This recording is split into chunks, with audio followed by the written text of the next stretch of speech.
भगा देते तो यही अंसार रजा खड़े होके कहते कि ओम बिरला ने 100 सांसदों को भगा दिया। ओम बिरला की हाई हैंडेडनेस देखिए, 100 सांसदों को भगा दिया और आज अंसार रजा कह रहे भगाया क्यों? और सनातन का मान बढ़ जाता। एक बार इन्होंने आपको इतना चिल्लाना ना इन्होंने ना अतीकुर रहमान ने ना सरवर साहब ने 25 मिनट से आप नहीं आनंद दादा को रखिए, अजय दादा आ रहा हूं। अंसार साहब आज आप बेतुकी सी बात कर रहे हैं, नॉर्मली आप करते नहीं है। आप मुझे पहले ये बोलिए दिए जगाने से दिक्कत है? कौन सनातन का दिया जगा, हाँ तो बोलो अखिलेश यादव दुश्मन है सनातन का? दिया जगाने, अच्छा आप बस इतना बोलो, कौन दुश्मन सब कुछ छोड़ दो। अंसार रजा साहब क्लैरिटी से बात करते हैं। अखिलेश यादव ने कौन सा ऐसा काम दिया जगाने से दिक्कत है? प्रियंका अंसार रजा जी, दिया अंसार रजा चेयरमैन गरीब नवाज फाउंडेशन GNF, आप बताएं दिया जगाने से दिक्कत है?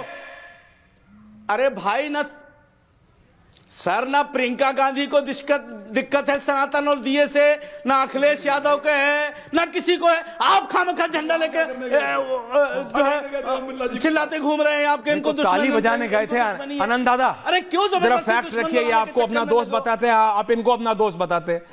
आपने कैसे दोस्त आपने रखे हुए, मतलब आप दोनों कैसे दोस्त हैं? आप इनका ज्ञानवर्धन नहीं कर रहे हैं।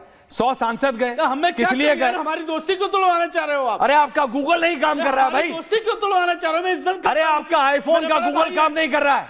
सिरी से पूछिए क्यों गए 100 सांसद? मेरे बड़े भाई आनंद दादा, आनंद जैसा मेरे बड़े भाई ऐश्वर्य जी, मैं तो अब सुनिए, तो सिर्फ इतना, अंसार रजा अगर आज मैं स्टूडियो में होता तो अंसार रजा जी को उसी राशि से नवाजता जिस राशि से वो आपको नवाजना चाह रहे हैं। नहीं वो भी गलत है सर, 11 नहीं 111। अंसार रजा साहब गलत नहीं है, क्योंकि वो हमारे मित्र हैं, इसलिए मित्र को कुछ तो इस तरह से सम्मानित करना ही पड़ता है। अंसार रजा जी क्या कहना चाहते हैं आप? क्या ये लोग वहां गए नहीं है? क्या ये जस्टिस के खिलाफ महाभियोग का दस्तखत करके आए नहीं है? उस जस्टिस का क्या दोष है, ये कोई मुझे बता दे। क्या उस जस्टिस ने कोई और ऐसा इनकेपेबल है वो, जिसके लिए नियम है कि आप उसको कर सकते, इम्पार्शियल है? क्या है उसमें सिर्फ इसी समय के लिए अमित शाह ने एक शब्द का उपयोग किया है जिसको कहते हैं क्रोनोलॉजी। अब आप लोगों को क्रोनोलॉजी समझने की आवश्यकता है कि किस प्रकार से सिंगल बेंच के जो लोअर कोर्ट के आदेश को हाई कोर्ट ने जब विधेयक किया, तब आप लोगों ने उनके खिलाफ सुप्रीम कोर्ट गए थे। सुप्रीम कोर्ट के जजमेंट का इंतजार कर लेते ना, उसके बाद आप कोई कदम बढ़ाते, लेकिन सुप्रीम कोर्ट में उसकी हियरिंग हो नहीं रही है, उसके पहले आपने तो जुडिशियरी पर दबाव बनाने के लिए इम्पीचमेंट मोशन मूव कर दिया। आप कह रहे हैं कि ओम बिरला भगा नहीं देते? क्या ओम बिरला सांसदों को अपने कमरे से भगा दें? चुने हुए 100 सांसदों को, जिसमें प्रियंका गांधी जैसे सांसद हैं, जिसमें अखिलेश यादव जैसे सांसद हैं? कैसी बातें कर रहे हैं आज आप? कुछ बहकी बातें कर रहे हैं। मुझे लगता है कि आपने इस पूरे विवाद की, अंसार रजा साहब, क्रोनोलॉजी नहीं पढ़ी। जस्टिस साहब ने हाई कोर्ट के जज होने के नाते जजमेंट सिर्फ इतना दिया कि 10 लोग जाके वो दीप प्रज्वलित करके आएंगे। उनको भी इस बात का अनुमान था कि इससे वहां पर किसी प्रकार की अनरेस्ट हो सकता है। उन्होंने 10 लोगों के साथ अनुमति दी। बात इतनी है, सिर्फ और इतनी मुझे है। लगता है कि जिस प्रकार से आप लोगों ने, अच्छा स्टालिन की पार्टी के बारे में कुछ कहना तो बेकार ही है, वो तो सनातन विरोधी है सर, वो तो घोषित है, स्पष्ट हो गया। वो तो सनातन उन्मूलन कार्यक्रम करते हैं। मंत्री संतरी सब लोग कहते हैं। कांग्रेस पार्टी भी बिहार में जाके बिहारियों के डीएनए के बारे में बोला है, जिनका फोटो चला रहे ऐश्वर्या जी। तो दूसरी बात मैं ये कह रहा हूं कि सच को सच बोलिए। मैंने सफेद पोश आतंक के समय भी आप लोगों से ये हाथ जोड़ के विनम्र अनुरोध किया था कि आप लोग अपने आपको आज ये कहना चाहिए कि ये लोग हमारे नुमाइंदे नहीं है, अपनी नुमाइंदगी मैं खुद करूंगा, और मुस्लिम जो है, मुसलमान कौम अपनी लड़ाई खुद लड़ सकता है। उसके लिए उसको किसी इस तरह के नेता की जरूरत नहीं है। अनंत विजय जी सुनिए, अनंत विजय जी सुनाइए। अनंत विजय जी, बहुत अच्छी बात आपने कही है। मैं बहुत अच्छी बात आपने कही है। रत्नाकर साहब भी बैठे हैं, भदौरिया साहब भी बैठे हैं, और आप भी इस बात के गवाह हैं कि इस बात को 50 बार कहा जा चुका है कि हमारा इस्तेमाल अब मत करो, हमें हमारे हाल पे छोड़ दो। अरे अगला छोड़ना नहीं चाह रहा अखिलेश यादव, प्रियंका वाड्रा छोड़ना नहीं चाह रहे।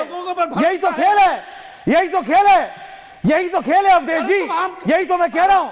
मैं वही तो यही तो मैं कह रहा हूं कि सामने 50 रंग की जैकेट होगी, अनुराग भदौरिया हरा ही खरीदे, क्योंकि बोले ना बोले वो पहन के वो मैसेज देना चाहते हैं। रत्नाकर जी आ रहा हूं, अवधेश जी और रत्नाकर त्रिपाठी एक एक करके, अवधेश जी और रत्नाकर त्रिपाठी।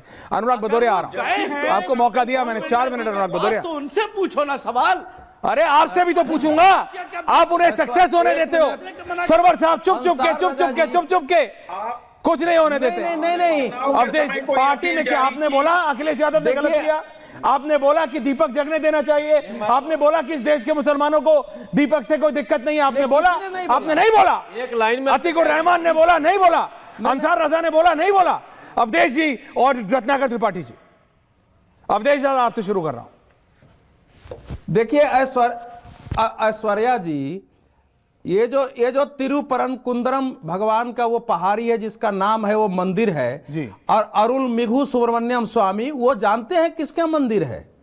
वो जो भगवान मुरुगन कार्तिकीय है उसके 6 धाम में से एक धाम है, महत्वपूर्ण है।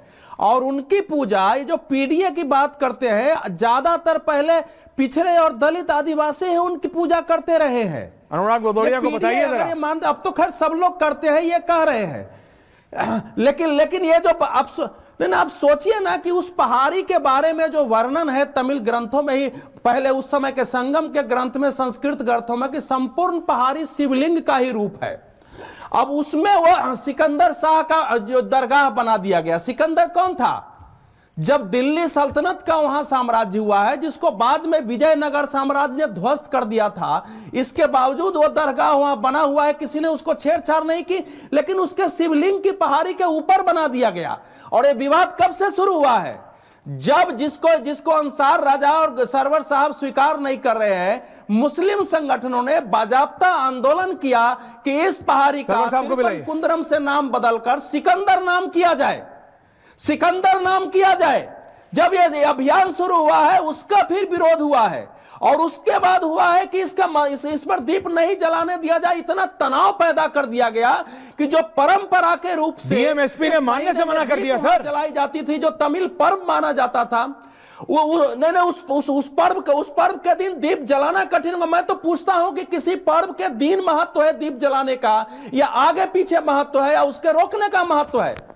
अगर दरगाह पर किसी को दीप जलाने से रोका जाता तो क्या होता? दूसरी घटना हुई है वहां जानबूझकर संगठनों ने बकरे और बाकी चीज को ले गए थे कि यहां हम इसकी कुर्बानी देंगे, उसका लोगों ने विरोध किया।